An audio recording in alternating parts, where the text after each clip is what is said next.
What's going on, everybody? Respawn Gentleman here. Today I'm going to be talking about some of the concerns that I have with Dead Island 2, as well as what the community has told me about their concerns. First up, we have the skill card system. Now, I do think it's an interesting take on the RPG element to the game, where instead of using skill trees to build your character, you use a deck of cards.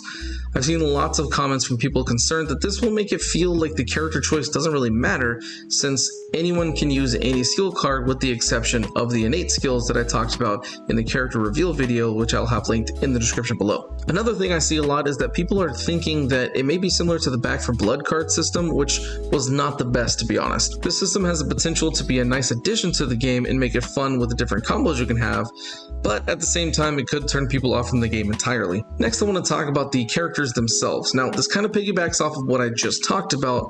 With the exception of the innate skills and voice lines, there doesn't really seem to be much difference between them. A lot of people were disappointed that we can't play as the characters from the original games, namely Sam B, who does make an appearance in the game as an NPC at least. The trailers and everything released so far seem like this is a single player story that happens to be playable in co-op.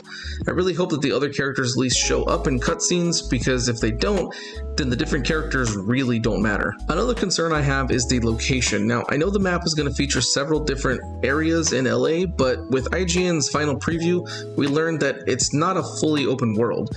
You have to fast travel between around 10 different areas and must progress everything by foot, as there's no drivable vehicles in this game, unlike the original Dead Island games. I just hope that each area is filled with enough stuff to do and not be something where you just have this large space and it's just not utilized properly. A big concern that I've seen from the community is that the game is an Epic Game Store exclusive on PC, at least for the first year, I believe. I personally have never had any issues with that platform, but a lot of people have told me they won't be playing the game at all until it gets released on Steam. This won't affect the console version of the game at all, but it does make me wonder about the PC experience on release. Next up is co-op. Now, Dead Island 2 will feature cross-gen support, but it will not feature cross-play. This means that only consoles in the same brand can play together, so there's no PlayStation, Xbox, or PC crossovers at this time. I really hope they can add crossplay in the future, as that would be absolutely amazing. Another thing about co-op is that you'll only be able to play with up to 3 total people, so you can't play with 4 like you could in the original games. Lastly, I want to talk about the game releasing relatively bug-free. I hope that now that the game has gone gold, they can actually spend the extra time making the game as bug-free as possible. Dambuster's only had the game for the last 5 years, and they started completely from scratch.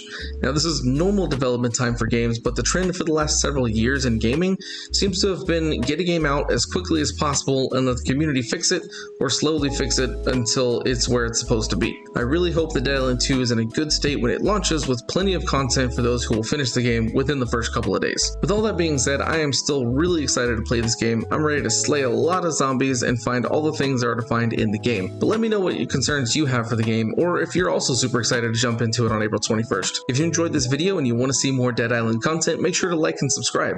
Thanks for watching. See you guys next time.